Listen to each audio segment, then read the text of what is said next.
আসসালামু আলাইকুম বন্ধুরা, কেমন আছেন? আশা করি ভালো আছেন। আলহামদুলিল্লাহ, আমরা খুব ভালো আছি। তো ভিডিও করার আজকের উদ্দেশ্য হচ্ছে এই, সৌদি আরবে যারা উমরাতে আসবেন ভাবছেন, 2026 সাল থেকে লাগু হয়েছে মক্কা মদিনাতে মোবাইলে ফটো করা চলবে না বা ভিডিও করাও চলবে না। সেই জন্য ভিডিওটা করলাম।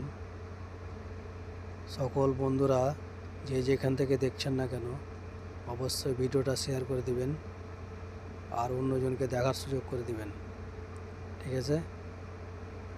আর মক্কা মদিনাতে যদি ভিডিও বা ফটো করতে দেখে নেয় পুলিশে, তবে অনেক টাকা আপনাদের ফাইন মেরে দিবে। তো তাই ভিডিওটা করলাম, সেই জন্যেই সকল বন্ধুদের জন্য।